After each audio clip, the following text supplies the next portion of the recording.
want so. Glenn Clark Radio. Glenn Clark Radio. Glenn Clark Radio.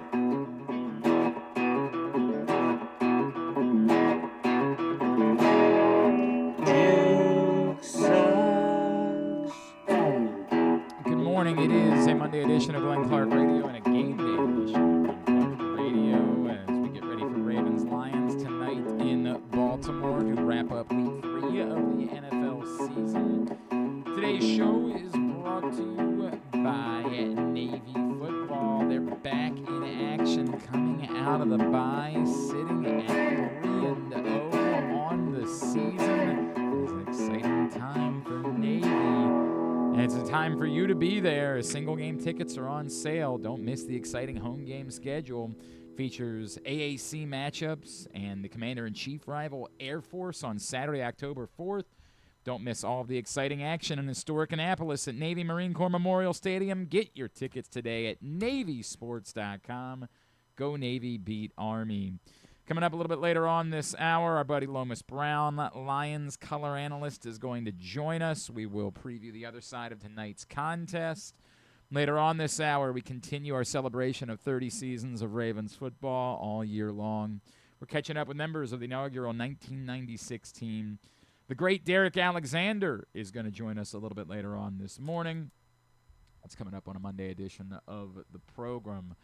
What's not coming up today is Nnamdi Madubuike in a Baltimore Ravens uniform, as the Ravens officially ruled out Nnamdi Madubuike on Saturday, joining Kyle Van Noy, Pat Ricard, and for a third straight week. And despite the fact that he's been back at practice for a little bit, Isaiah Likely will all not be participating in tonight's game. That is an awful lot, and particularly the combination of Madubuike and Van Noy, because they're your best pass rushers.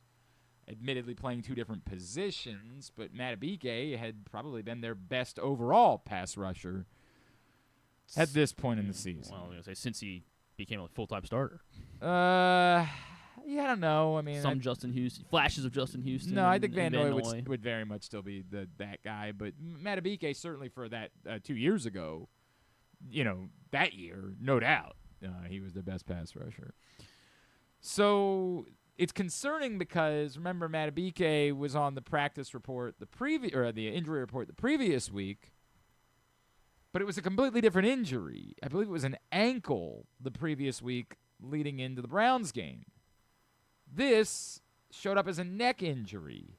So what's the story there? Like what happened? And reporters who were at practice on Saturday, given the odd schedule this week, attempted to get John Harbaugh to explain that to him, and here's what John Harbaugh had to say. Right, I really can't share any details on the injury itself, but it's something that they're looking at. He came up with some symptoms after the game. Nothing specific in the game where we saw it actually happen, but they're dealing with the symptoms and they're testing right now, so he will be ruled out for this game, and they're going to try to get to the bottom of it. Okay. Right, I really can't share any. Cool. Well, that helps nothing. Later on in his meeting with reporters, he was asked if it could potentially mean an IR stint for Nnamdi Madubuike, and he was non-committal about that as well. So, no reason to panic. It's not like we were worried about the Ravens' edge rush when they had all of their guys. We will find out today, presumably, if the Ravens intend to make any roster moves. There is certainly a possibility that if they know that it's going to be a few weeks for Van Noy, that could be an IR. Maybe they've reevaluated Pat Ricard, and at this point, maybe they think that's still a little ways away, and they consider an IR, and maybe Nnamdi Madubuike is an IR. It's 4 weeks that you're talking about, though, so it's not great no matter what. We'll see if that is the path they take with any of them. You would presume, unless there's been a setback, that Isaiah Likely remains on track and is going to be back next week. It would be certainly a shame for the Ravens if they didn't put him on IR, and turns out he was going to miss all the first 4 weeks anyway. But the other 3, who knows? Maybe one of them could be an IR candidate, and they could move somebody up. In the immediacy, what does it mean? Well, it means they'll be calling on, as we talked about last week with Kyle Van Noy's injury, Mike Green a good bit more. They're going to need Odafe Owe to make an impact again. After he had an outstanding season a year ago, he's been a little bit more quiet this year. That's 2 games. It's not a large sample size. They're going to need, presumably, David Ojabo to be active. And they kept him on the roster for a reason. They're going to need him to play football. And then on the defensive line, it means, like, the good news to the Ravens along the defensive line is they've got experience. They can activate Brent Urban, for example. And Brent Urban is a veteran and has played at the very high level and has played recently. And so they've got a little bit along the defensive line. And they still have Travis Jones, who has been awesome this year. They still have Broderick Washington. And Fub Peebles presumably steps in and plays a larger role. And looked pretty good last week, by the way, when Nnamdi Madubuike went down. But it's a lot to ask, particularly 2 rookies in Mike Green and Nnamdi Madubuike. And Fub Peebles. It's a lot to ask. Now, that's the way it works, is the NFL. The guys that are playing have to get the job done. It's a bigger picture question that I have, particularly for those like late game scenarios that we keep talking about. And if the Lions have the ball late, like, this is the way that you can, the only way that you can win defensively anymore is to make plays in the backfield. So we'll see. And what it means, we talked about it with Bo last week. If Kyle Van Noy is going to be out for some time, if Nnamdi Madubuike is going to be out for some time, perhaps they do need to start getting aggressive ahead of the trade deadline. But we don't know either of those things just yet. Right now, the best that we have on Van Noy was Jeremy Fowler of ESPN saying multiple weeks. We've got nothing on Nnamdi Madubuike. We have no clue now. I don't know of many neck injuries that are like 1 week and then all's good. Typically, when you see neck, you're like, hey, that don't seem great. But to be fair, they didn't. He slept wrong, maybe. You know. Yeah, but like the idea that means that you knew on set. When it's that, it's one of those things where like maybe you'll wake up on Monday and feel good. When you know a couple days ahead of time that someone can't play in a football game, it's very concerning about the idea that that's because they need anything other than neck surgery. Now, I'm speculating wildly. I don't know anything. We can't even turn to any of the, Twitter medical experts because we still don't know the nature of the injury. All we've got is neck, which means something completely different when you go to an LSU football game. Yeah, I know. I was going to say maybe there's a different part of the body that we're not thinking of here. Yeah, we're all just think we're, We'll see. We'll see. That's all I can say. I'm concerned about it. I am absolutely concerned about it. No question. Because I was concerned about the Ravens' edge rush before any of this. Now I have to be concerned about it. There's still the part of me that defaults to, but it's Lamar Jackson against the NFC, so I think they're going to be okay tonight. But let me tell you something. All of you that were watching the Chiefs last night are like, Chiefs are done. They're not the same. Get the entire F out. I don't care what the line is. I'm picking the Chiefs next Sunday. Wow. This is trap central. We don't know if it's trap. Just call him Fetty Wap because that's a trap queen we're talking about. Wow, that was good pull. Right off the top of my head too. For a second couldn't remember. No, I don't know. It's like, was it Fetty Wap? Like, was that who that was? I'm pretty sure it was. Yeah, man. I'm worried. I think you have to be worried. In a roster that was complete, this was arguably the most concerning part. I guess maybe special teams was the most concerning part of a week of a coming into roster. the season, coming into the year. Yeah. I guess, and then maybe you would say interior line. I don't know. Guard position specifically. But it's troubling. It's troubling, and I do think it's going to impact them. I think it can impact them tonight. I think it can impact them moving forward. And if this means that Nami Madubuike, like if it's serious, and when you see neck, there's a real chance that it's going to be serious. Like me, I was dismissive on Thursday and Friday. Like this literally might have just been like a you know. He couldn't practice Thursday. Right. Couldn't practice. When you get to Saturday and you're already ruling them out, then it feels like there's a much bigger problem. It feels like there's a much bigger problem. But I don't know anything. I didn't even spend the night of the Holiday Inn Express last night. Just speculating. Marcus Davenport out for the Lions tonight as the Ravens wrap up Week 3 in the NFL. Quickly, let's go over the rest of the week that was, as we'll do picks recap. And boy, what a bizarre week this bro. Oh my God, an insane week of football this week. Just with the last minute covers and non-covers. Yeah. And look, some went my way, someone didn't go my way.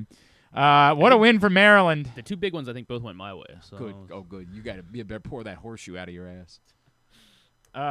What a win for Maryland on the road at Wisconsin. I get it. Wisconsin depleted. Billy Edwards tried to give it a go. Left the game on the second drive. They were banged up at running back as well, but still, Maryland. And I know that Wisconsin's not this is not a dominant Wisconsin team or anything along those lines. I'm not trying to overstate this. I'm trying to suggest more where Maryland is. And considering they had won one conference game all year and no conference road games last year, just winning any conference road game is a big deal. Big storyline for Maryland with special teams. On Sunday, huge block field goal, huge block punt. Yes, some more nice throws. There's everything to like about Malik Washington. His overall completion percentage, you still need to see improve. But, boy, he can – drops in there more. Yeah, there were. And he can make some throws. Obviously, a couple of really big ones on Saturday as Maryland goes on the road. That's courtesy of NBC. And hammers Wisconsin. So they went outright. And James, Joe, John in Little Rock, and Paul Valley were all on Maryland for that. The Oklahoma-Auburn thing, chef's kiss. 22-17. There's just no way they're going to get a cover because the line was 6.5. That's a bummer. Right up until Auburn. And this is the last one. But remember, it was 3 straight sacks that backed them up into the end zone for a safety. Oklahoma wins by a touchdown. Miracle of miracles. Jeremy, Joe, and Ryan Shell were on Auburn. What a bummer. Illinois, Indiana. I thought to myself, I mean, a good team getting points. Well, it turns out I was wrong. Indiana annihilates Illinois. Was it 63-10? I believe that was the final. Ass kicking. It was ass kicking in Bloomington. Indiana very much looking the part, and that's the one particularly good Big Ten school that Maryland does have to face this year. Nebraska was. Nebraska, everyone thinks is good, right? They just lost to Michigan on Saturday, right? Is Michigan not good? Michigan's okay. I don't know, man. USC, I guess, is better than we realized they were going to be coming into the year. But Maryland doesn't play them this year. They get Washington. Yeah, you're right. Yeah. Anyway, on Indiana were Andrew Stecca, Jeremy Kahn, James Revere, KZ, Kyle, and Ryan Shell. They all get that point. Speaking of ass kickings, boy. I think Minnesota's defense scored 300 fantasy football points. I mean, my God, what a bludgeoning that one was. And I just kept thinking to myself, like, maybe they'll stop caring. They'll put some points up. Nope. 48-10. And the story was the Vikings' defense against the Bengals. And the Bengals are in major trouble because Joe Burrow ain't walking through that door. They were built for Joe Burrow. They're screwed. I think T. Higgins had 2 targets yesterday. That's not great. It's not great. Who was it that had created multiple turnovers for the Vikings yesterday? Isaiah Rodgers. Yeah, Isaiah Rodgers had a huge game. I think he had 2 touchdowns, and I think he forced a third, or he forced a third turnover in some way, whether it was a sack, a strip sack, or something. I can't remember. 48-10. The Vikings pummel the Bengals, giving the Ravens a chance to move into a tie for first place in the AFC North tonight. I get it, it's week 3, but still. On the Bengals were myself, Griffin, Jeremy, and John in Little Rock. So we missed that one significantly. The Steelers go on the road to New England and get a win in a game that was kind of meh. The Patriots turned it over 5 times, and they still only lost by 1 score. Like it was the Steelers scored in their first 2 possessions. And I think one of those was like they started like the 20. Yeah, I think you're right. Yeah. And so you were like, okay, maybe the Steelers are getting it back going, and then they didn't score again until the second half, in the fourth quarter, I think. It was just a meh game. 21-14, the Steelers win that one outright. And so myself, Griffin, and John Proctor and Ryan Shell how were the only ones on Pittsburgh there? That seems odd. A lot of belief in New England. Fading in. This is the grossest in the history of football. I earned this one. I earned this win. You earned this one. The thing, too, is that, and I sent a text because John in Little Rock was texting us, and I said, the moment the Eagles got their first touchdown in the second half, I was like, I'm worried about this. This reeks of what happens in the NFL when you kind of let your guard down. This is the Ravens, right? And then the other team didn't stop, and it's hard for you to get the momentum going again. And that was exactly the case of the Rams. Still, after all that, they get the ball back. All they got to do, blocked field goals, right? Yep. All they got to do is go down, get a field goal. They win the game. And even if they miss it, all's good because I still get my cover because they are down by 2 and the number was 2.5. So nothing to worry about right up until fastest guy in the NFL, maybe. Yeah, Jordan Davis. I love Jordan Davis so much coming out of college. That was a guy that I wanted so badly. I know he hasn't been great, but he had 2 block kicks yesterday. And the second one, of course, at the horn for no reason at all. The smart play, fall on the ground, game's over. No, the smart play is obviously how many times is Jordan Davis going to have a chance to run 20 miles an hour? Jordan Davis apparently had some Score cash on the game. Yeah, that's what it was. Said, I'm doing this one for the way he alums, was running. baby. It was like 5 strides for him, and he was already at the end zone, even though it was 70 yards. The blocked field goal return for a touchdown, and the Eagles get the cover. Heinous. Just god-awful, man. On the Eagles, or on the Rams, were myself, Andrew Steck, Jeremy, John in Little Rock, and Paul Valley. It was there. We had it. Son of a bitch. Broncos, Chargers. Another one where, you're feeling good because I was bullish about the Broncos. They're not losing this, man. And they got the lead in the fourth quarter, and then Justin Herbert, to be fair, one of the most remarkable throws I've seen in a long time. I mean, a really incredible touchdown throw to tie the game up. And the Broncos give the ball right back. Chargers march downfield, get the walk-off field goal, so they cover the 2.5. Myself, James Revere, KZ, and Ryan were on Denver. And San Francisco, Arizona, another gross, unwatchable game. But that was football, baby. The line was 2.5. That game in Sunday Night Football. If you're not a football fan, you weren't enjoying those. San Francisco only won by 1 with a late field goal.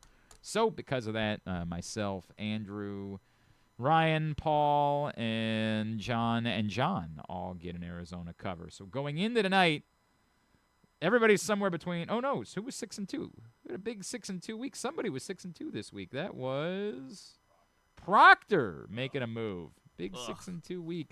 Jeremy Kahn 2-6 this week. So at the moment, going into tonight's game, Andrew Steck now at the top of the table.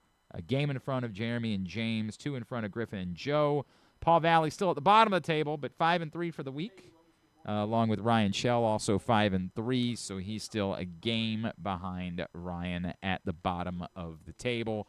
That's your picks update. We will update that after the Ravens game tonight.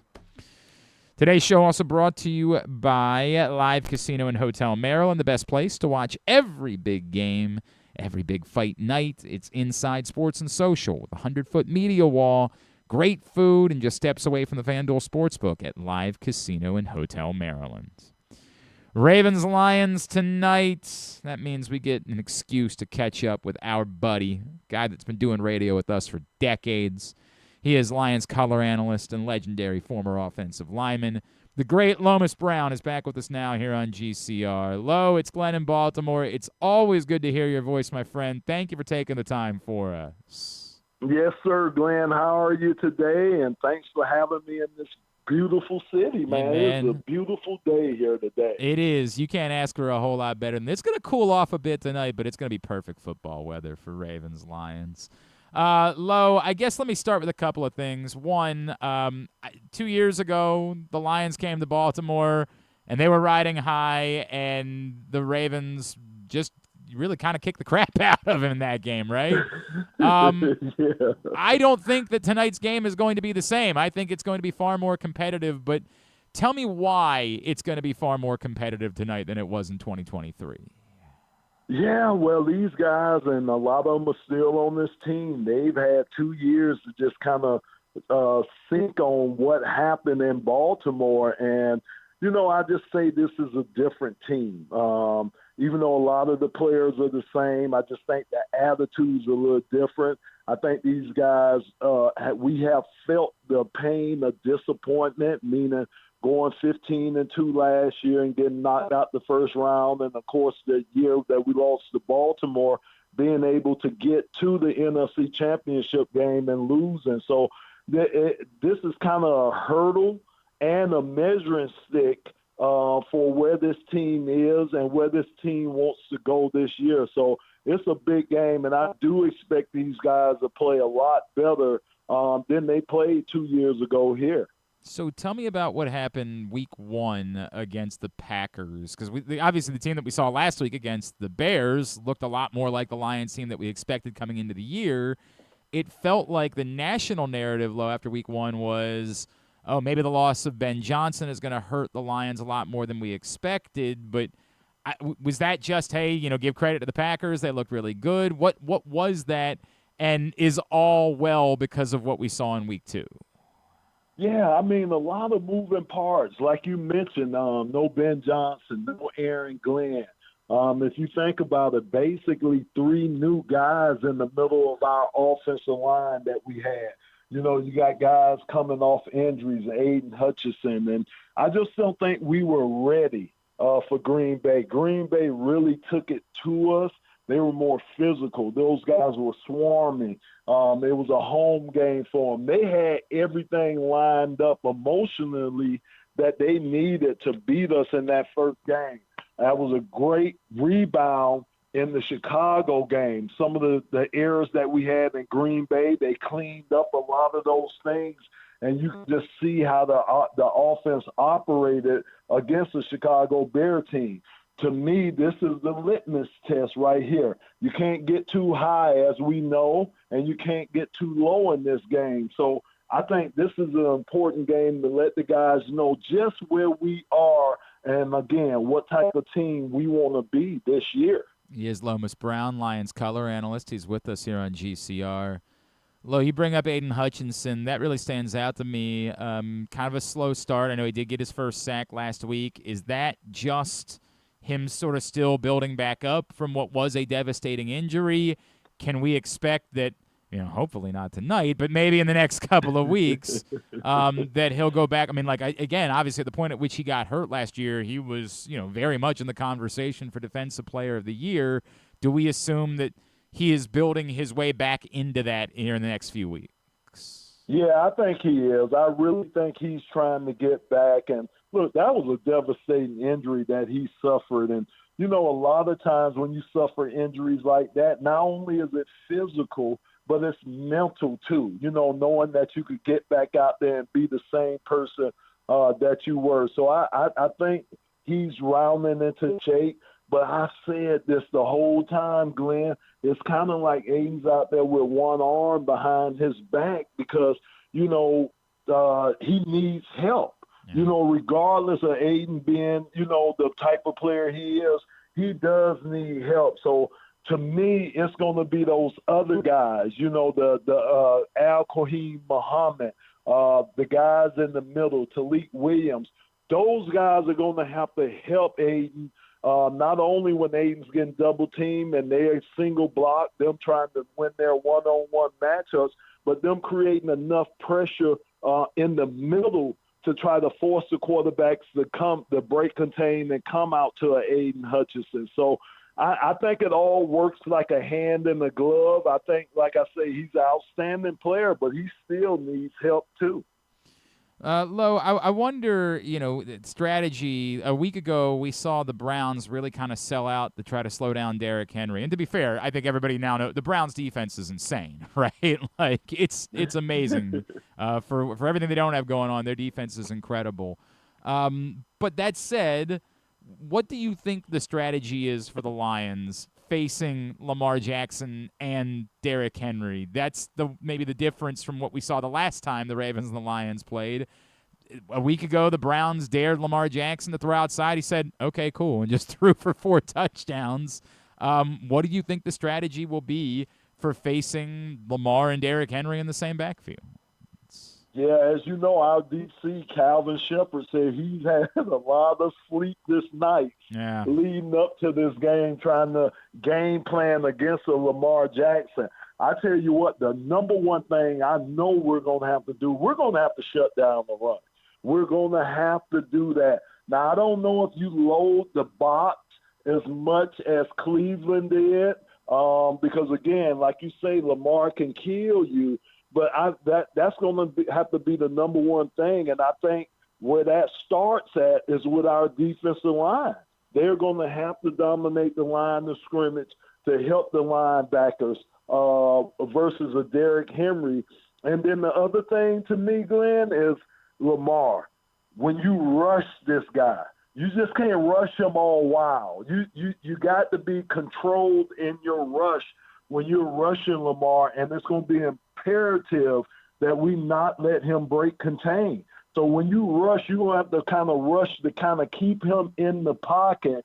That may not be enough, but that's what you're going to have to do to try to slow down the Lamar Jackson, because if he can break contain, as you know, yeah, he can kill you with his legs, but the way he's playing now, he can kill you. He's just as devastating with his arm. Buying time and getting those big plays, those explosive plays. So to me, number one is Derrick Henry. We have to shut him down. But number two, you have to have a controlled rush against a Lamar Jackson and not let that guy break contain on you. Lomas, I wonder what you make with all that in mind, right? I'm an anomaly versus accomplishment guy. Like, whenever somebody gives me a number, I'm really trying to figure out, okay, how much of that number is really significant, how much of it is just kind of circumstantial or goofy or anything along those lines. And when we talk about Lamar Jackson's 24-2 record against NFC teams as a starter in his career, I know that's remarkable. And part of it is Lamar Jackson is just really good. He beats a lot of teams. It's not just NFC teams that he beats. But what do you make of that and the arguments that NFC teams just can't be prepared the same way to face Lamar Jackson because they don't see him as frequently? Where is the line to you between, my God, there really is something there, or, that's interesting, but it probably doesn't tell us a whole lot about what's going to happen tonight?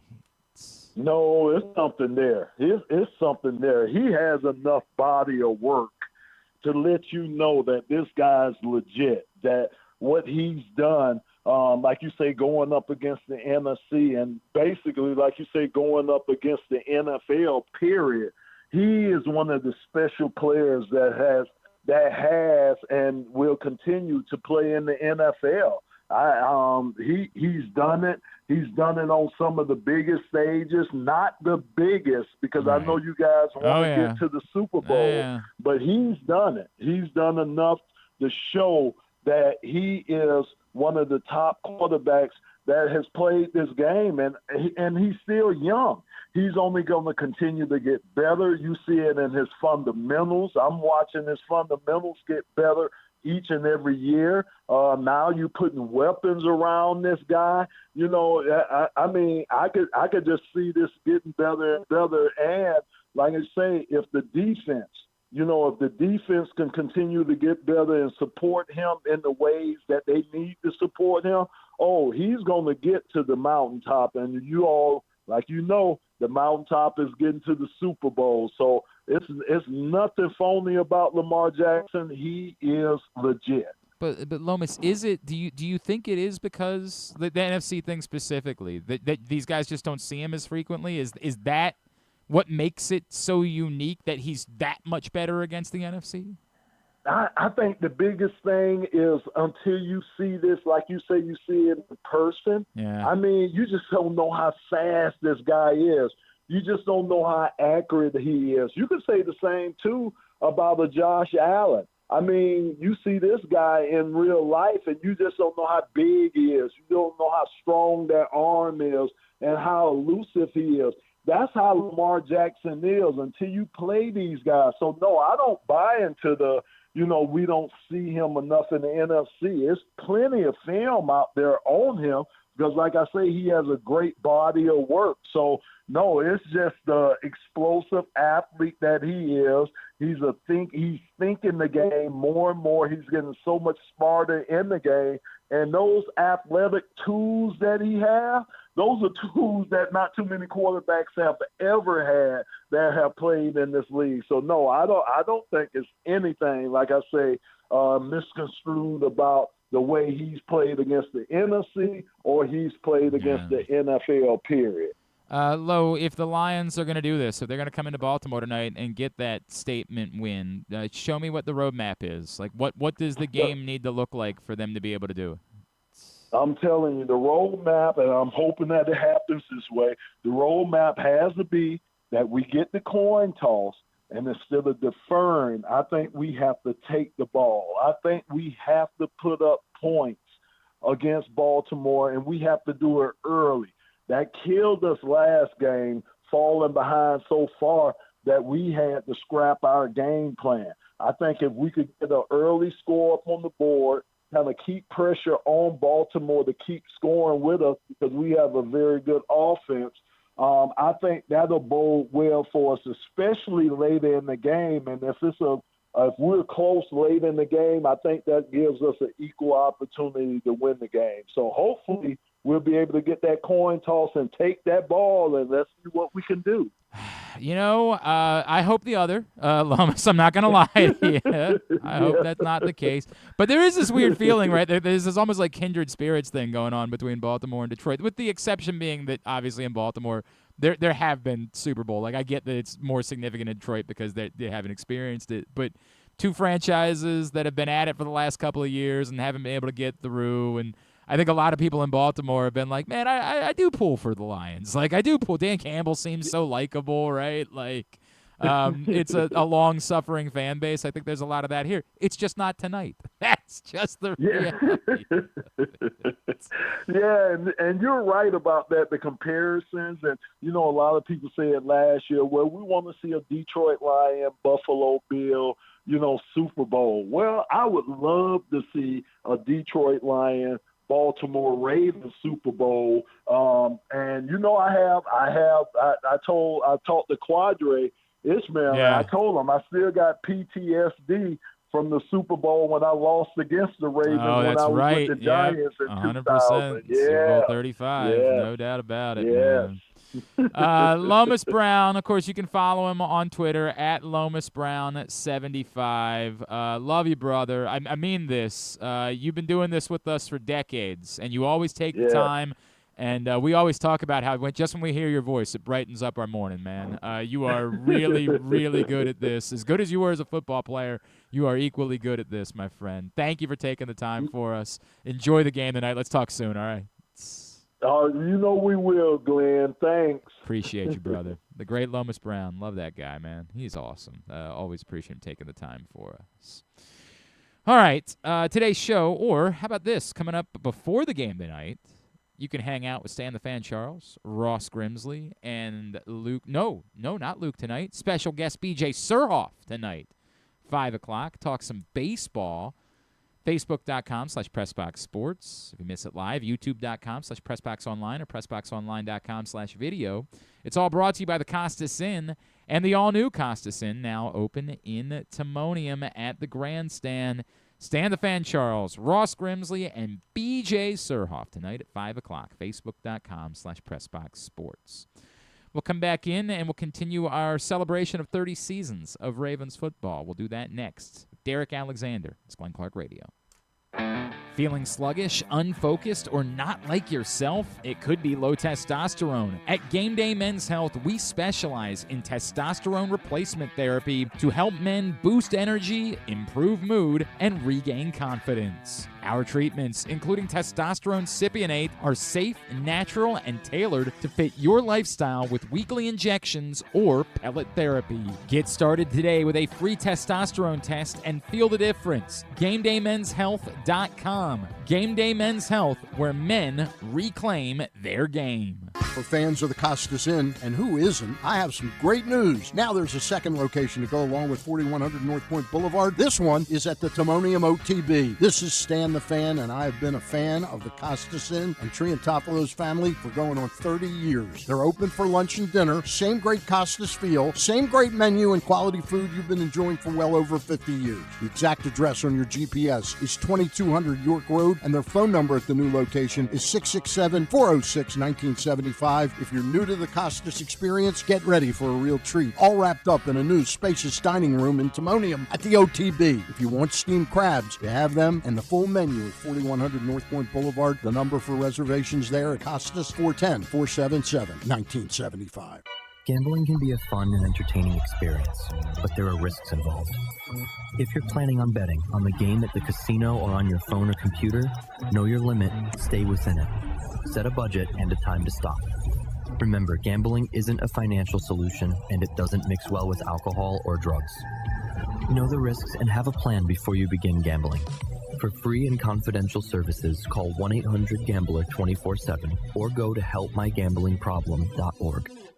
Looking for Baltimore's premier waterfront dining experience? Head to Nick's Fish House, located in the Baltimore Peninsula. Enjoy crabs all year long, plus happy hour Monday through Thursday from 3 to 6. Planning a celebration? From rehearsal dinners to corporate crab feasts, Nick's is the spot to make it unforgettable. And the fun doesn't stop there. Live music fills the air every Thursday through Sunday. Check out the full lineup at nicksfishhouse.com. Nick's, it's where Baltimore comes to eat, drink, and play by the water. Game day gets even better at Live Casino. Score a live jersey on September 6th and bucket hat on September 27th. Plus, catch our big plays, big pays hot seats on select game days. When the home team scores, the prize pool doubles. And we'll give away a $50 sports and social gift card with every touchdown. Take it to the end zone at Live Casino.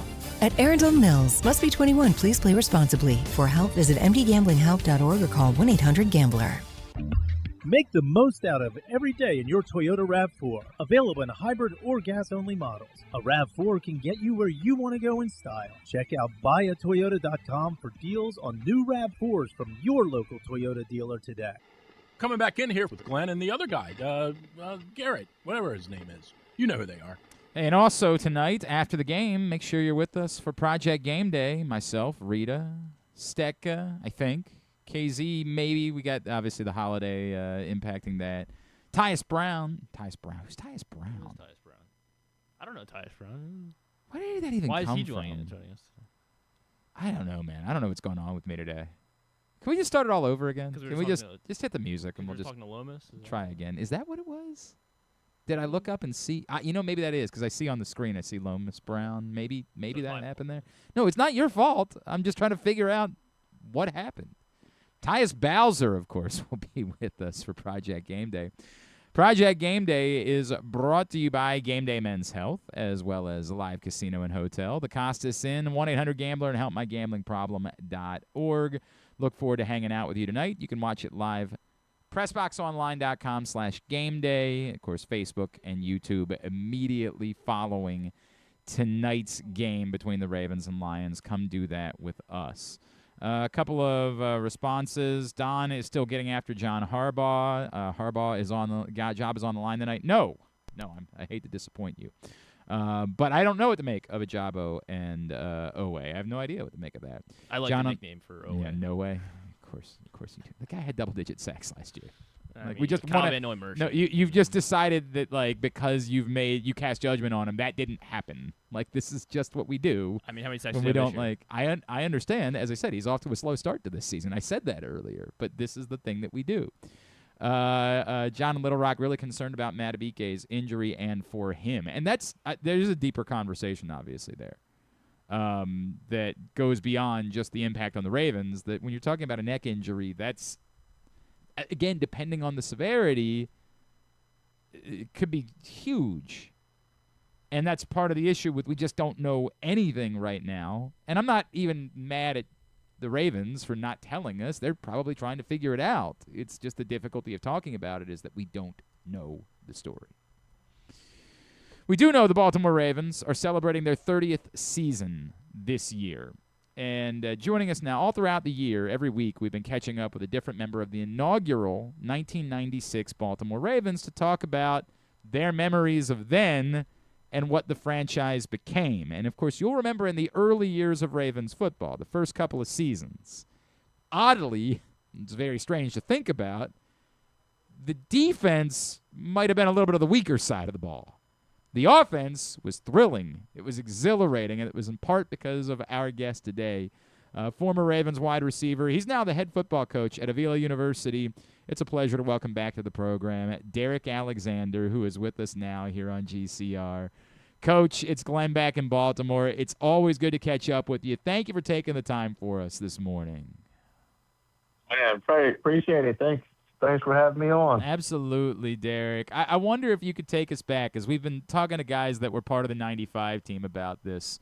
Your memories of how everything played out in 95, when you got the news, what your expectations were, and when you first showed up in Baltimore and looked around and said, wait, there aren't even logos here. Like, what the hell is going on? What are all these VHS tapes? Like, what were your memories of what the Ravens were in the infancy of the franchise? Man, it was very weird. So our last season in Cleveland was that was also weird. Just playing in the stadium with no like advertisements, everything was gone. You know, people were not showing up for games, and we knew we were moving, but it really didn't hit me until I was actually driving to Baltimore. Like, we're going to be in a whole new city, and man, it was just extremely weird. It felt like it wasn't real. But you know, getting in town, and then we're practicing at the old Colts facility, and we don't have a name, we don't have a logo. We did all of our OTAs in just plain white uniforms, white helmets. It was a weird feeling. Did you, at any point in the 2 seasons you were here, and obviously they were 2 exceptional seasons for you, right? And Vinny and the late great Michael Jackson, it was very exciting. Yes.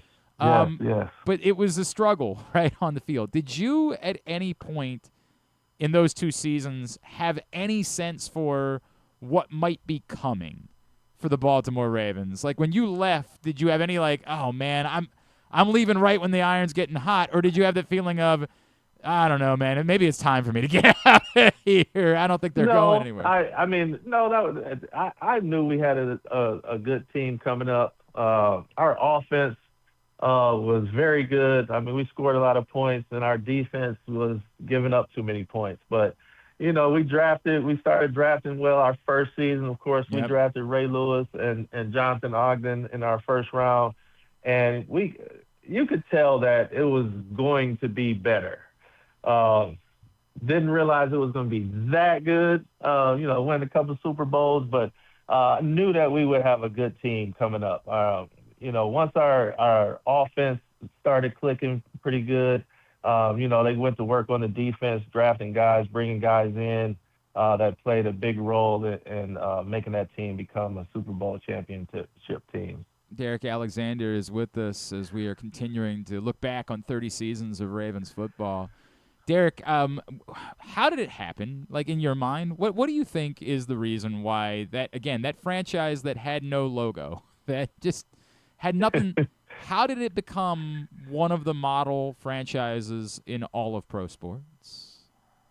I just think, you know, once we made the move, I think the city really embraced us, really wanted a team that they could be proud of. They started building a new stadium, which is one of the reasons why we moved it in the first place.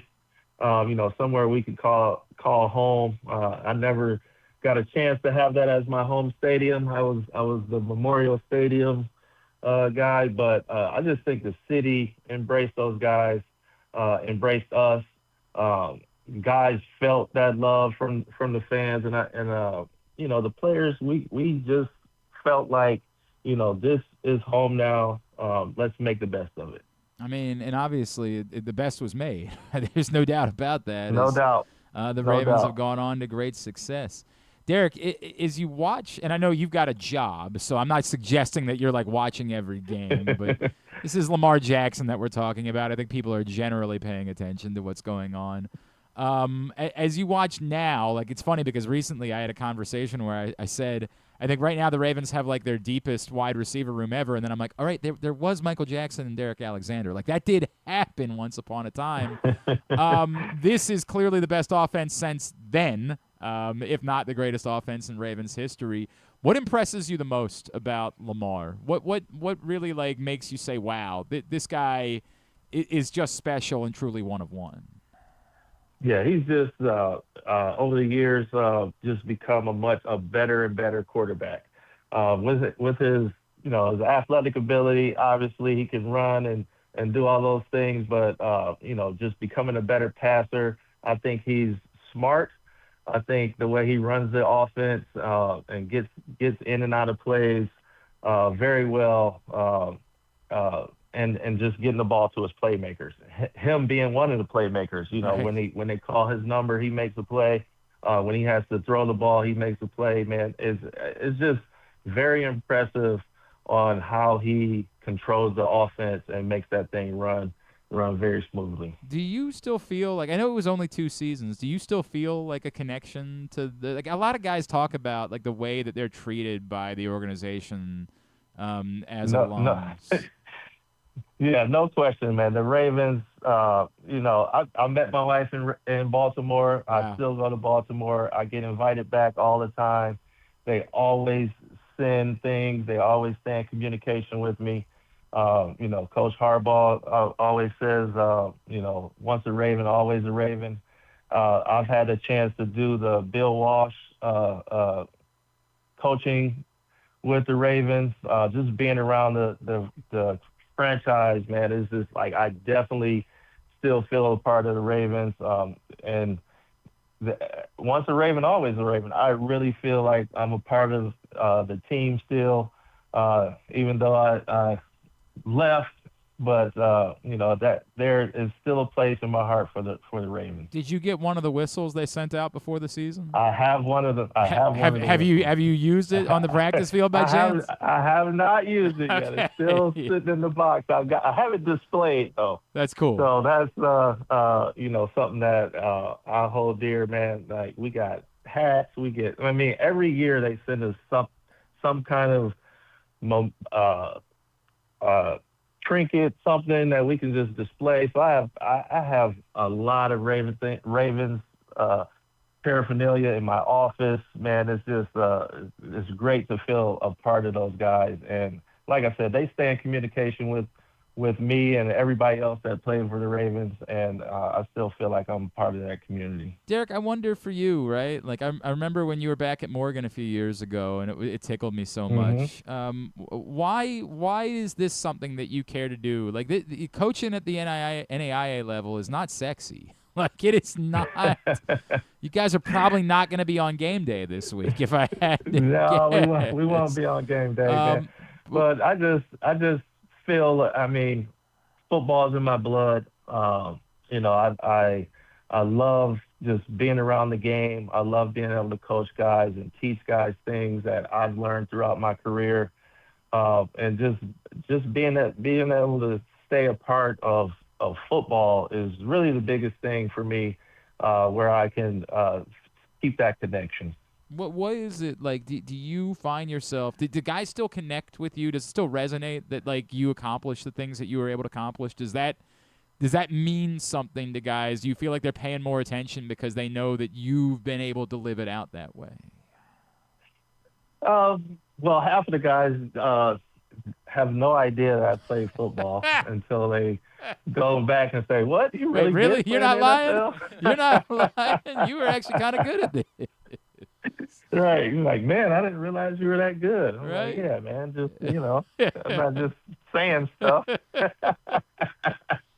So yeah, so once they find out, you get a little bit more respect, and that maybe I do know what I'm talking about a little bit, but I don't really bring it up as a factor, because I just want these guys to learn the game of football, do it the right way, and be successful college students. All right, this is my last one for you. If Bill had gone with you guys from Cleveland to Baltimore, would Bill Belichick have been the Bill Belichick that we now assume is the greatest coach in football history? Would it have been the same if he had stayed with you guys in Baltimore? I think so. Okay. Because my first year in Cleveland, I mean, we went to the playoffs. We had a great season. We were winning games. Our defense was one of the top defenses in the league. I think we gave up the fewest amount of points, or we were in one or two in league history. Our offense was getting there.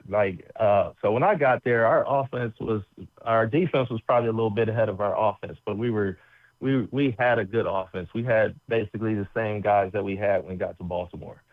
So offensively, I felt we were catching up. We had a great defense, and then we get to Baltimore and we make those draft picks. I think Bill could have did a lot of good things there in Baltimore with us now.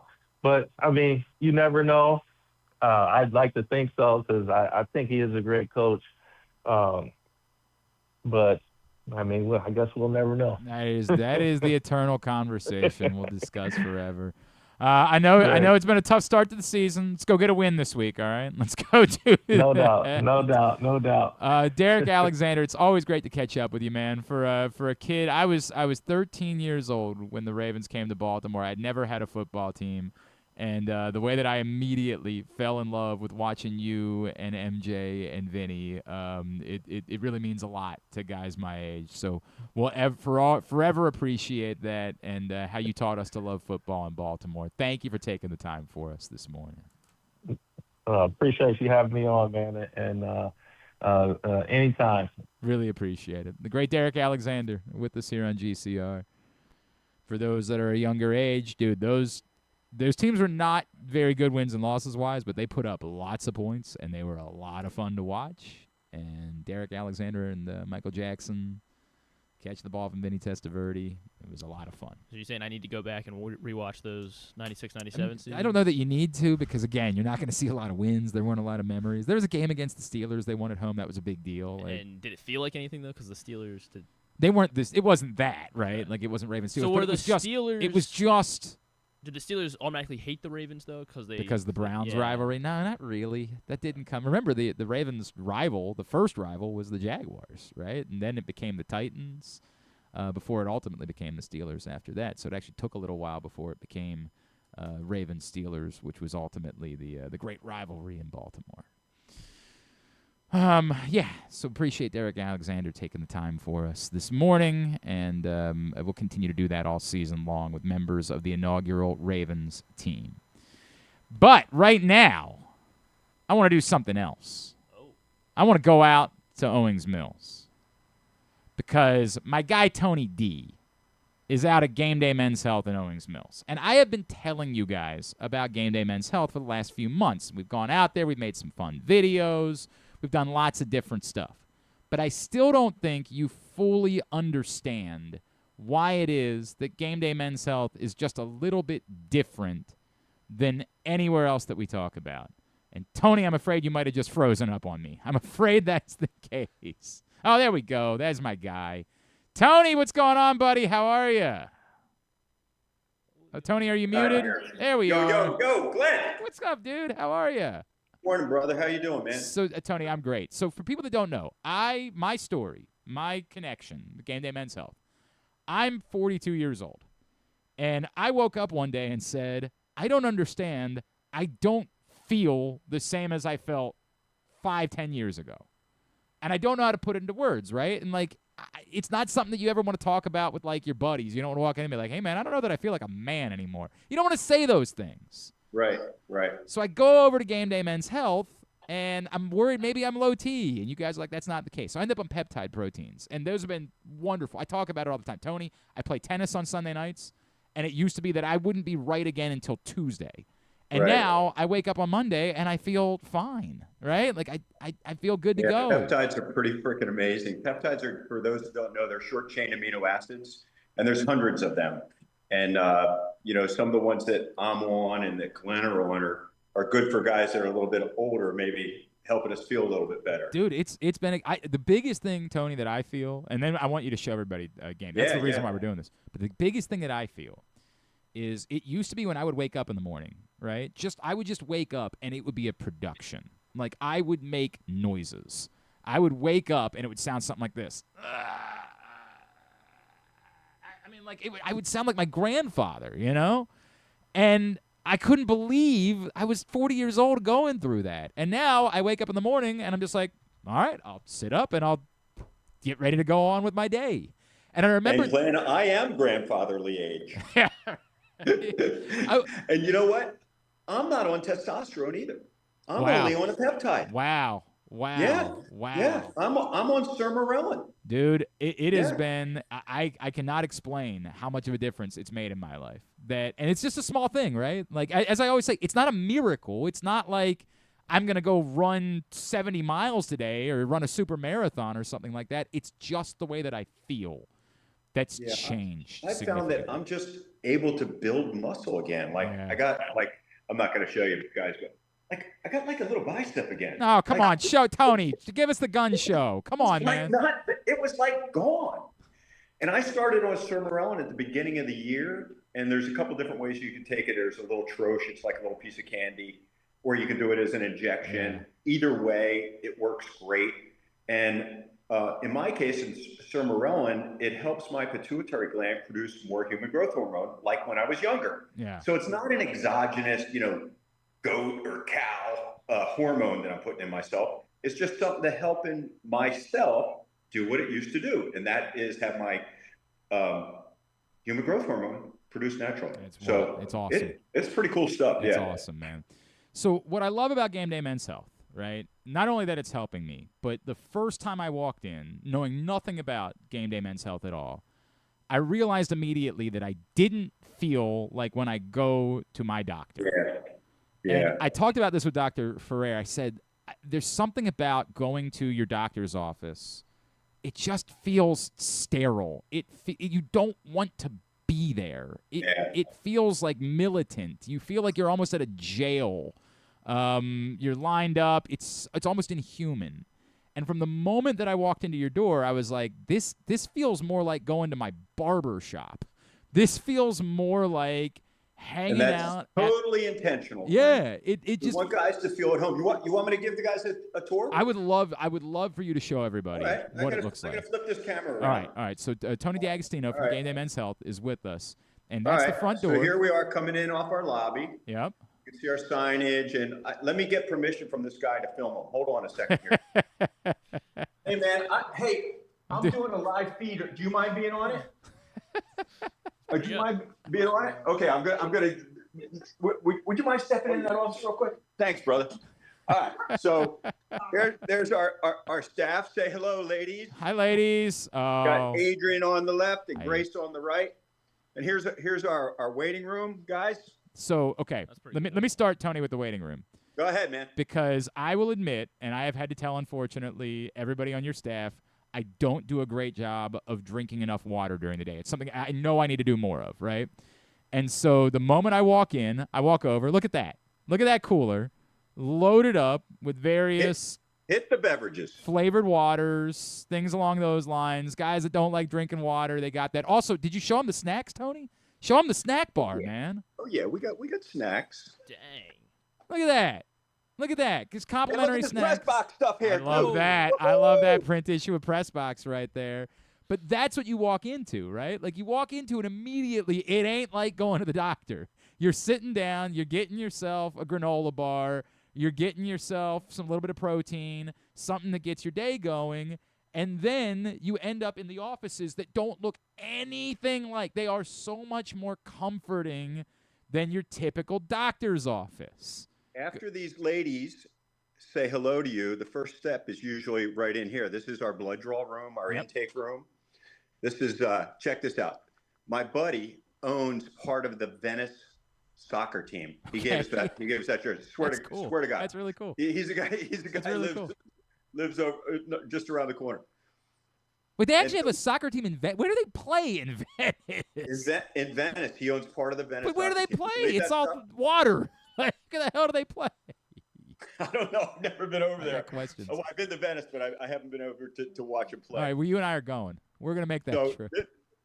So we draw some blood, and then after we get the blood out of you, we walk it right across the hall, and we spin it up. We got our centrifuges over here. Right? And what does that do, Tony? What does that mean when you say you spin it up? We centrifuge. We spin it up, and we separate the blood components, and then we take the plasma off the top using these guys right here. Mm-hmm. We put them into our analyzers, and we calculate your testosterone, your PSA, and your hematocrit. And Tony, this is important for me to say, right? Because I think, like me, I was worried about whether or not I was low T. And I think a lot of guys my age are worried about that. And you all at Gameday Men's Health offer a complimentary testosterone test to figure out. Yeah, that test is free, guys. Yeah. So absolutely. You walk in, blood draw, testing, all free. All three of those tests, testosterone, PSA, and hematocrit. Hold on, we're going to do a drive-by and say hi to Candace. Hey, Dr. Candace. Hey, Candace. What's going on? With Glenn. Love you. She's the best. I can't tell you how much I love Dr. Ferrer. She's so wonderful to me every time I see her. Makes my day. Now, here's our procedure room. Tony, this is the part. So a lot of guys, we've talked about low T, we've talked about peptides, but unfortunately for a lot of men around this age, you might be dealing with perhaps, say, erectile dysfunction. Yeah, or it's just a real thing. It's super common, guys. Don't be embarrassed to talk about it. We're a safe space. Come on in. We'll treat you with dignity and respect. Respect your privacy, and tell you what options there are to help out. And that's what's going on in this back room, correct? Yeah. This machine right here, we refer to it as a EPAT machine. It's commonly called a Gaines wave machine. And hey, you ever seen one of these, Glenn? Look at that guy. I'm not. What model. What exactly? So this is how this machine works, guys. Okay. When we think about low T, we think about hormones and we think about blood flow. We can help with hormones with things like testosterone. But when it comes to blood flow, we can also help by creating a micro injury. And so whenever you get injured, I think most folks know that blood flows to that point of injury in your body. So I can treat tennis elbow with the same machine. Wow. But what we're going to do is we literally use this device right here. It creates a micro injury. I'm going to turn it on. You hear that? Yeah. You're literally. Oh, hang on. We lost you now, Tony. We lost you. We don't hear you. Sorry. Okay, I probably interfered. You got me back? Yep, got you back. Okay. Yeah, but literally there's a machine, guys, that can help with ED. And we do it here. We got a privacy screen. We actually close the shades when we're doing that one. But, we treat everybody with dignity and respect here and respect people's privacy. But there's all kinds of options available. And Dr. Candace is an expert. Candace is a nurse practitioner, but she's also got her doctorate degree in this stuff too. So she's a real pro. I can't tell you guys. I keep trying to explain it to people, but until you get there, you're not fully going to understand how different it is than your typical experience in the medical field. Like, it's just not the same thing. And that's to take nothing away from the wonderful medical practitioners that are out there. I'm not trying to say they all do their jobs really well, but it's that feel that you're not even a person sometimes. When you walk in, you feel like you're being herded like cattle when you go into some of these places. And that is the exact opposite of the experience that you have when you're at game day. Here's another thing I got to give your staff credit for, Tony, right? Yeah. The respect they have for people's time. And when you walk in, like I say, you go over to the waiting room, you're not going to be in the waiting room for very long. Right. And they know exactly what you need to do. Like, if I call ahead and say, hey, I've got a meeting that I got to do at 2 o'clock today, they're going to say, hey, you don't need to do this today. You need to do this, and you can do this with, a practitioner. You can do this with, and we can get you out of here in 20 minutes. And in that way, it's really not like you're a person here. You're not right. You're a person here. You're not an insurance reimbursement to us. That's exactly what it is, man. And I had never experienced anything like it until I got to Gameday Men's Health. And I'm telling Thanks, Glenn. We appreciate Tony, that, from man. the moment you walk in, you're just at a different place. And like there are times, dude, and this is Glenn Clark, straight shoot, where like I see that I've got a doctor's appointment. I'm like, maybe I just want to reschedule that today. You know, like maybe I don't feel like dealing with that today. And I've never had that feeling whenever I've been going over to see you guys. I've never had that feeling once. It is a different place with good people, and it has helped my life a lot, man. Remind everybody, because I know it's not just, you're out in Owings Mills today, but it's not just your location in Owings Mills. No. There's a couple of us. We're all independently owned. We're the largest men's health clinic franchise in the country. There are more than 400 of us. Started in Carlsbad, California about 7 years ago by a guy named Evan Miller.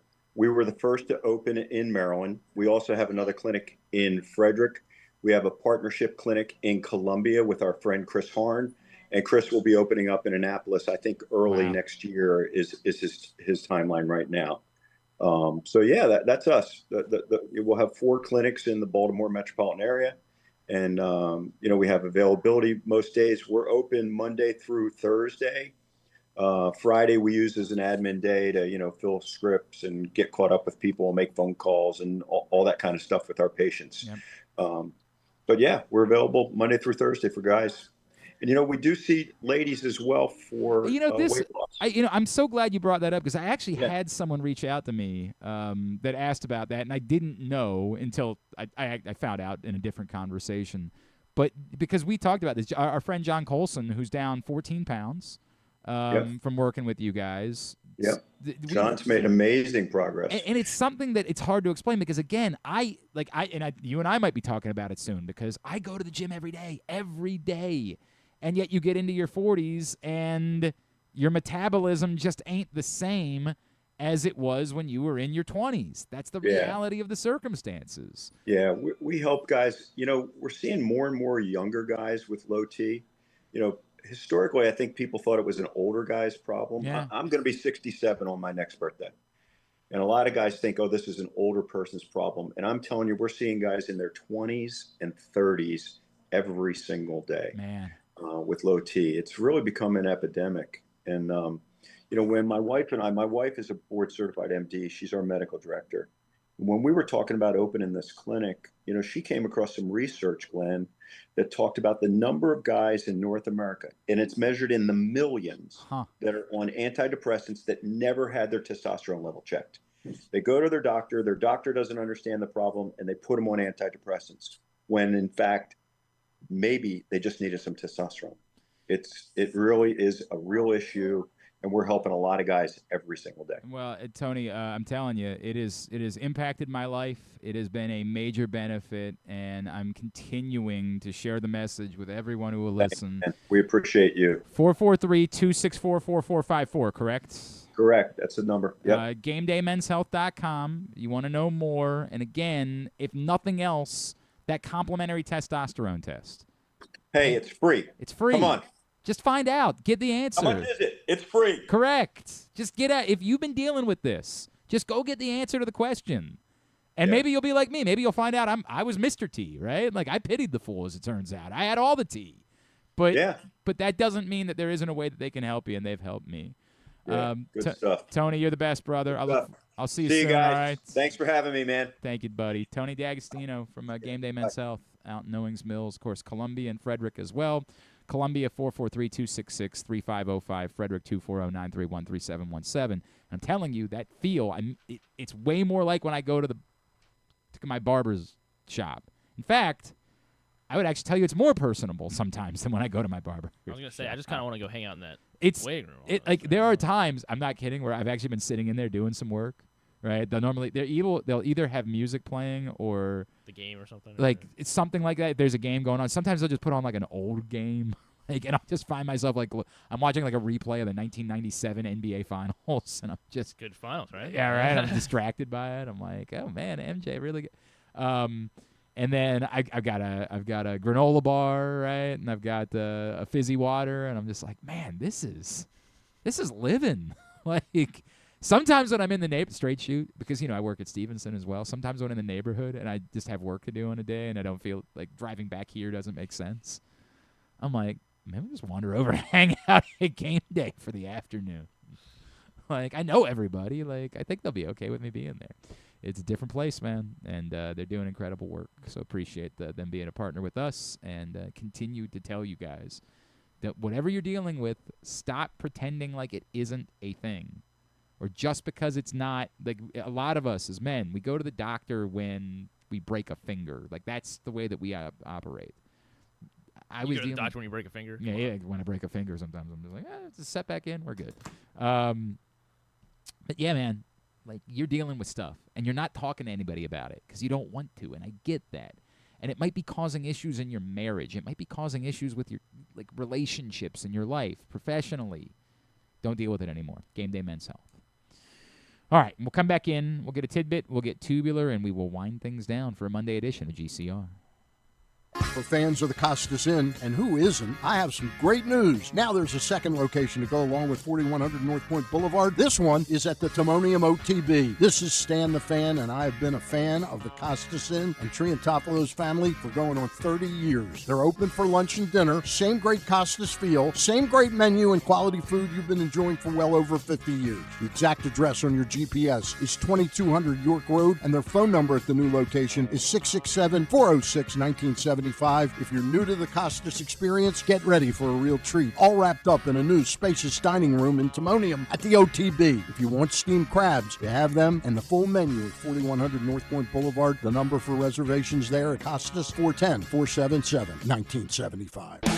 2025 Navy football single game tickets are on sale now. Don't miss the exciting home game schedule this year. The games feature exciting American Athletic Conference matchups, including the Commander-in-Chief rival Air Force on Saturday, October 4th. Don't miss all of the exciting action in historic Annapolis at Navy Marine Corps Memorial Stadium, and get your tickets today at NavySports.com. Go Navy! Beat Army! Game day gets even better at Live Casino. Score a live jersey on September 6th and bucket hat on September 27th. Plus, catch our big plays, big pays hot seats on select game days. When the home team scores, the prize pool doubles. And we'll give away a $50 sports and social gift card with every touchdown. Take it to the end zone at Live Casino. At Arundel Mills, must be 21. Please play responsibly. For help, visit mdgamblinghelp.org or call 1-800-GAMBLER. Gambling can be a fun and entertaining experience, but there are risks involved. If you're planning on betting on the game at the casino or on your phone or computer, know your limit, stay within it. Set a budget and a time to stop. Remember, gambling isn't a financial solution, and it doesn't mix well with alcohol or drugs. Know the risks and have a plan before you begin gambling. For free and confidential services, call 1-800-GAMBLER 24/7 or go to helpmygamblingproblem.org. The latest edition of Press Box is available now. On the cover, Bo Smolko profiles Ravens running back Derrick Henry and how the football legend has proven to be a unicorn at the position with the success that he's found after the age of 30. Also inside, Brandon Schwartzberg looks at Kobe Mayo's push to find rhythm at the big league level. And we mark the start of the college football season by meeting players from all 4 FBS and FCS programs throughout the state. Press Box is available for free at over 500 locations throughout the region, including 60 Royal Farm stores. Or you can read the entire issue online at PressBoxOnline.com, where you can also find great betting advice and the best daily coverage of the Orioles, Ravens, and Terps. Feeling sluggish, unfocused, or not like yourself? It could be low testosterone. At Game Day Men's Health, we specialize in testosterone replacement therapy to help men boost energy, improve mood, and regain confidence. Our treatments, including testosterone cypionate, are safe, natural, and tailored to fit your lifestyle with weekly injections or pellet therapy. Get started today with a free testosterone test and feel the difference. GameDayMen'sHealth.com. Game Day Men's Health, where men reclaim their game. Contrary to what some people believe, I actually like this guy. when he sleeps. Glenn Clark, talking sports. All right, back in here on GCR, and you saw, of course, Tony D holding up that print issue of Press Box, which is available, as you just heard in that spot. Again, Derrick Henry on the cover. Go get it. Still a couple more weeks for this one before it's gone. You can read it all at PressBoxOnline.com. You also heard the Navy spot in there. How about the American Conference, huh? How about the old AAC? Now 6 wins over Power 4 conference teams this season after this weekend. Tulsa, a week after Tulsa took it on the chin against Navy, they turn around and pummel Oklahoma State on Friday night. Do they have a football program still after that? I don't know, man. That was... and then the really wild one, I don't know who all was watching during this window, Memphis beats Arkansas. And they were trailing, right? They were trailing by 18. Oh, my gosh. Jeez, they were playing the Ravens. Yeah. I don't know why Arkansas went to Memphis. I don't know what the story is there. Like, it's kind of a big deal, I guess. But, man, like some statement wins. That's the good news, right, is the AC is getting all these statement wins. The bad news is it's a reminder of so how... it's not the AAC, though, right? It's just the American, it's the right? American, That's what right. they want. I know. So is there any short... They don't pay me, so I'm not worried about what they want. Is there any short... Yeah. Is there any short term that we're supposed to use, or it's just the American? It's the American. Okay. Yeah, that's what they want us to call it. They're supposed to call it the American, yes. But I'm, again... Okay. You want to pay me, we'll talk. Right? I do things to the Patriot League because they pay me. The American... We'll get there, maybe one day. But I say that all to say, like, it's a reminder that, these are great things. It's great for the league. They're getting all the respect that they deserve. It sets them up well to be the league that gets the berth to the group of 5 based on what they're doing in these non-conference games. But it's also a reminder of how hard it's going to be to win the American this year. Yeah, it is. Tulane has already got wins over both Duke and who else did they beat somebody else. They just beat Duke, and then they beat Duke and they beat oh God, it's gonna drive me nuts. They beat Duke and they beat Northwestern as well. Well, maybe Northwestern stinks. South Florida, obviously. Northwestern. Yeah, South Florida beat Florida. Now we don't know. I don't know if Florida's any good at all, so I'm not really sure what to make of that, but they still did it. Army went on the road and beat Kansas State. This is not... North Texas went on the road and beat Army. Right. That's interconference. Yeah, you're right. Army also lost to Tarleton State, if I remember correctly. Yeah. So it's been a weird year for Army. I don't know what to make of them. But it's not going to be easy to win the American this year. But another couple of statement wins for the American this weekend. And then staying in the AFC North, obviously we talked about the Bengals and the Steelers, but the Browns, stunner of stunners. We all saw it coming. Beat America's darlings, beat the Packers 13-10 after they were trailing 10-0. And it was one of those games where, like, you were disappointed in the Packers, but, like, you never actually thought it was in any jeopardy. Mm. You're like, it was kind of like last night where it was like you're watching and it's like the Giants are hanging around here, but the Giants were within a score. Are trying to give it away. You're like, yeah, but they're not going to win the game. And that was the way that you felt about the Browns, right? Like, yeah, God bless them, their defense is unreal, right? Like, their defense is insane, but they're not winning the game. And then all of a sudden, all it takes is one turnover. The Browns get a touchdown, they tie the game up, and then they block a field goal. How many block kicks were there across the NFL yesterday? It was nuts, right? It was like nuts. And then all the doinks from Harrison Butker and Russell Wilson, like just a wow. How about Parker Romo meeting his teammates and then missing all of his kicks the following week? They're like, you're a guy.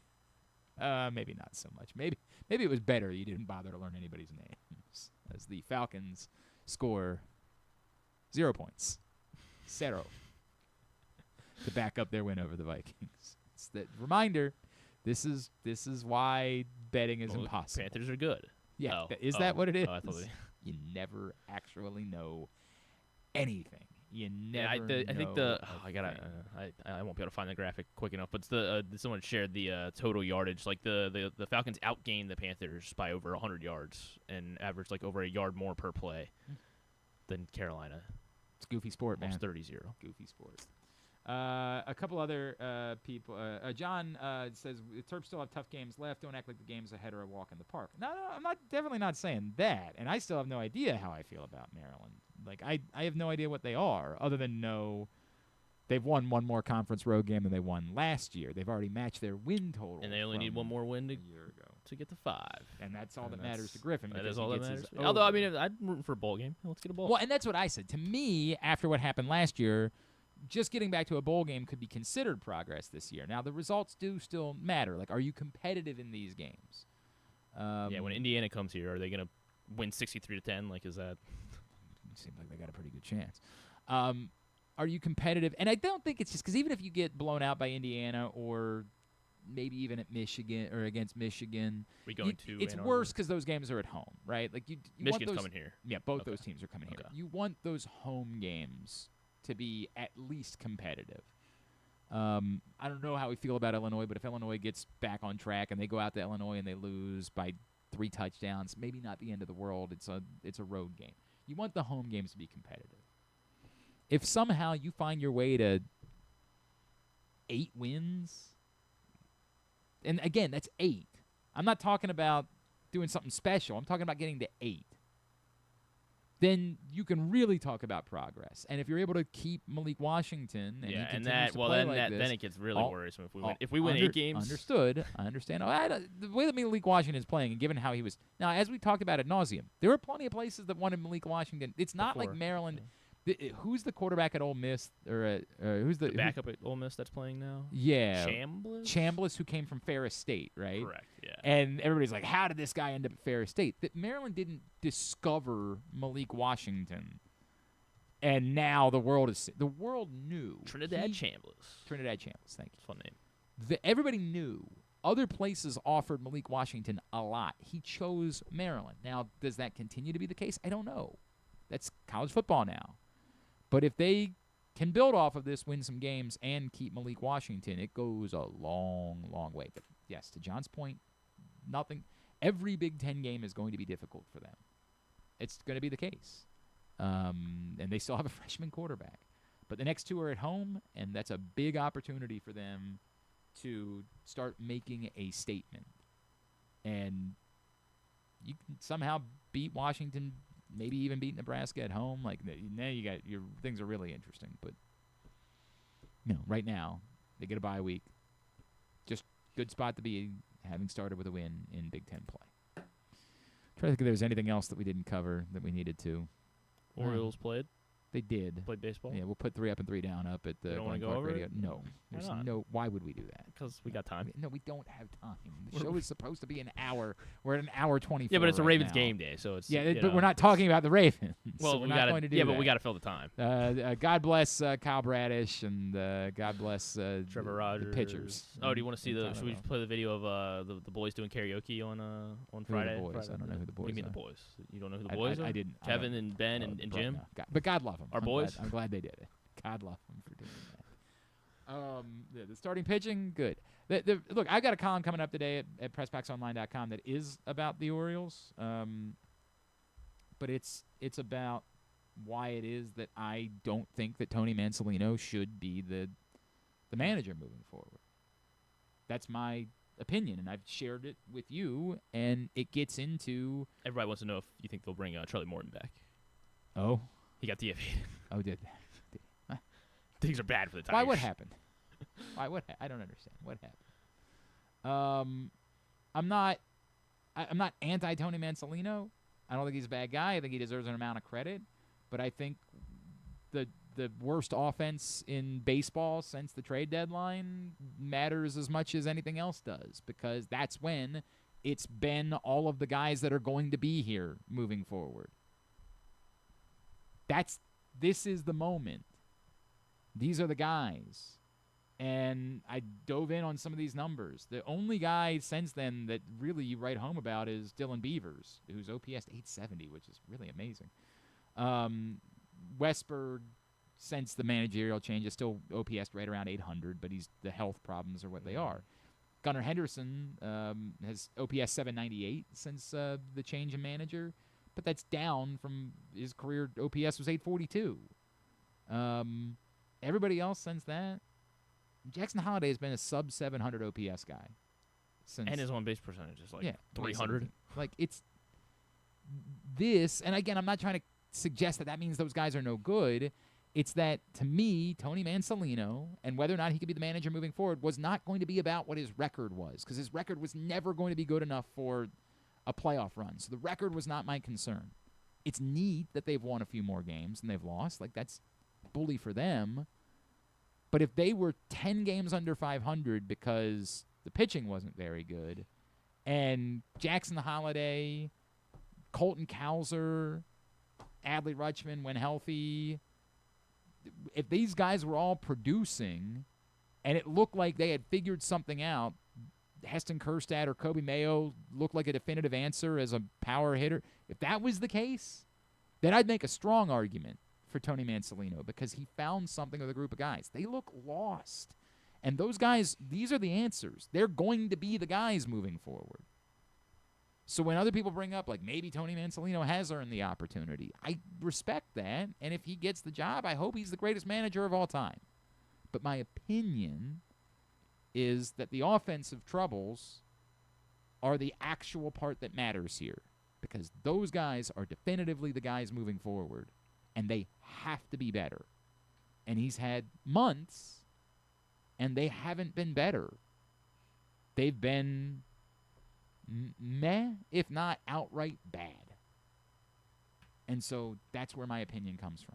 But if there's a role for Tony Mansalino moving forward, that's awesome, right? Like, I'm not anti-Tony Mansalino. Is that possible for him to stick around? I've said it a million times.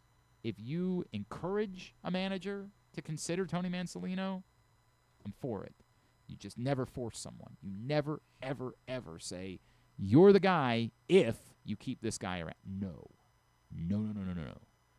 But if you say, hey, look, I know you want to bring in your staff, but we'd like you to at least have a conversation with, I'm all for that. I think that's great. If that's what Tony Mansalino wants. It might very well be that he says, it's a little weird. I was the manager. Now I'm not the manager. I don't know if that would work out. Maybe that'll make it easy then when he says, I can't do that. Yeah, maybe. Right? Maybe. But that's my opinion, and I'll be putting that up today, I assume, at PressBoxOnline.com. All right, let's get a tidbit. Tidbit is brought to you by the Maryland 5-Star, Maryland5star.us to get your tickets, as the Maryland 5-Star is back in just a couple of weeks at Fair Hill in Cecil County. Again, Maryland 5-Star with the number 5.us. One of the games we didn't mention, or I guess we just did, with the Falcons. Funny stat that someone pointed out: Michael Penix is 0-4 when the other team scores more than 7 points in his career. Say that one more time. He has an 0-4 record when the opposing team scores 7 points. That is, 8 points, I guess, or more.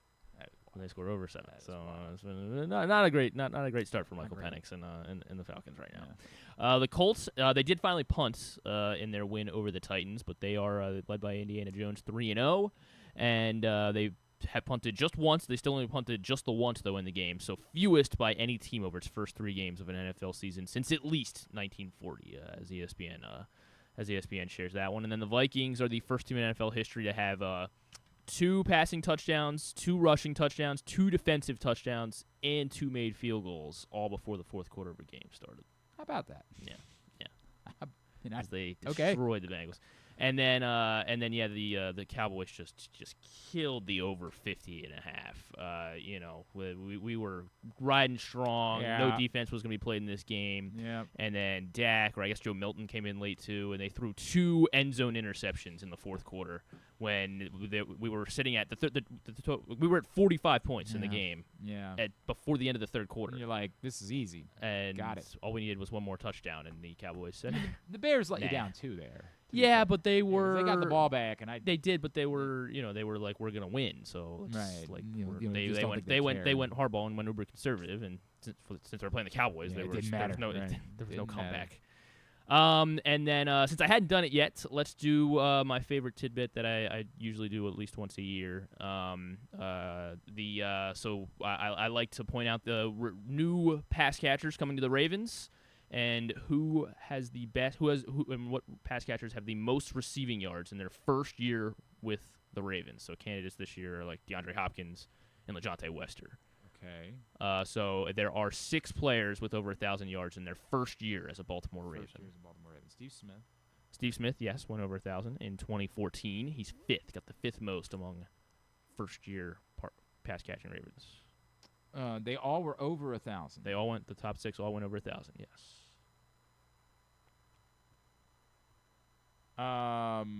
Mike Wallace. Yeah, Mike Wallace did go over 1,000. 1,017 yards in 2016.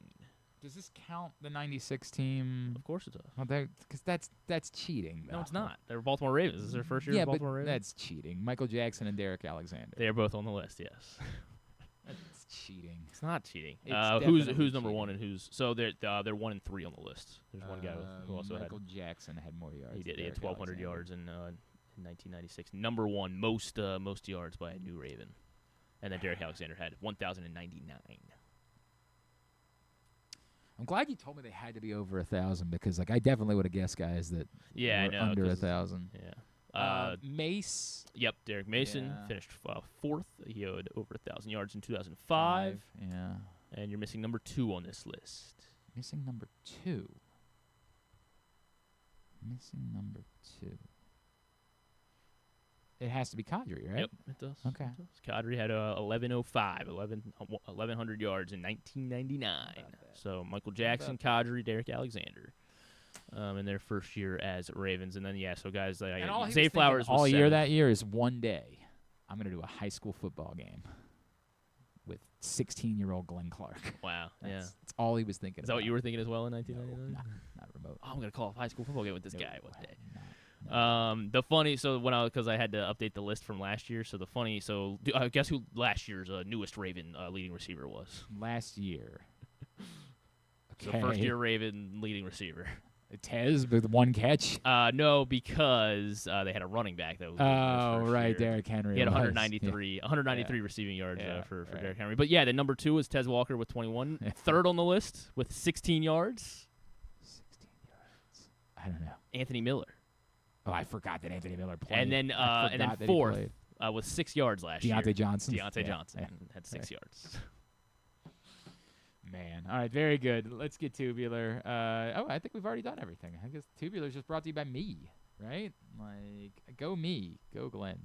You know what you're watching tonight, Ravens-Lions, 8:15 on ESPN and ABC this evening. And there is a Manning cast on ESPN, too. And then, of course, you're hanging out with us for Project Game Day immediately following the game. And they said be in your seats by 7:55 apparently for the big light show. They're or doing whatever, the pregame. darkness falls before the game. That's what they're doing. Anything whatever. Nobody's doing anything else. Why are we doing this? Why are we pretending? There's some things non-sports wise. What? Tulsa King season 3 premiered yesterday on Paramount Plus. That was yesterday. That was yesterday. And The Voice season 28. It's a big one.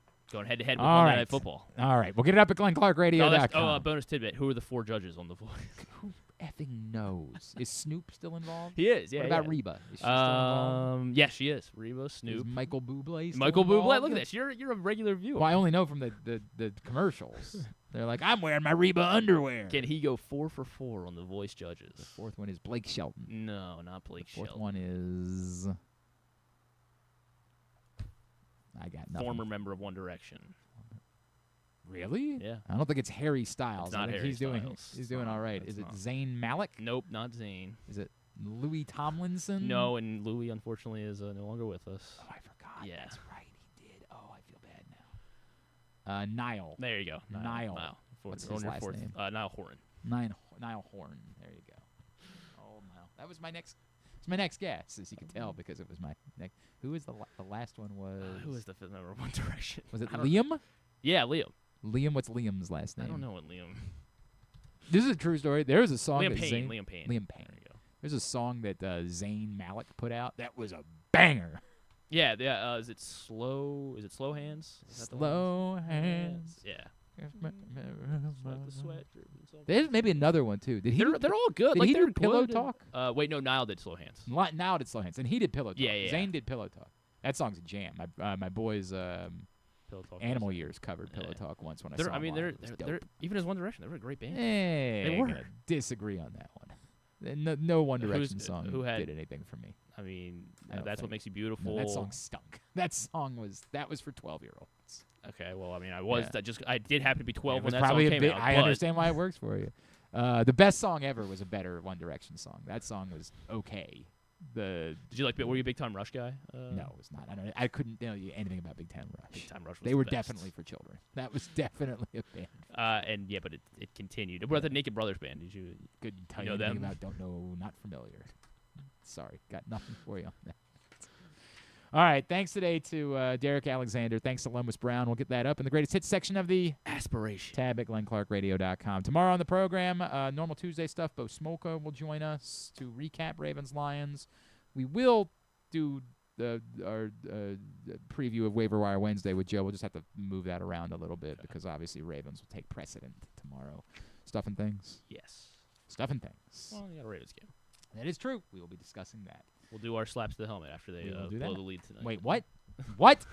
Thanks to everybody at PressBox, all of our great sponsors and partners, including Gameday Men's Health, as well as Live Casino and Hotel, CountySports.zone, your local Toyota dealer, buyatoyota.com, the Costas Inn, Nick's Fish House, the Maryland 5-Star, Navy Football, and more. Thanks to Griffin at Griffin_Bass. Follow us, Twitter, Instagram, and TikTok at Glenn Clark Radio.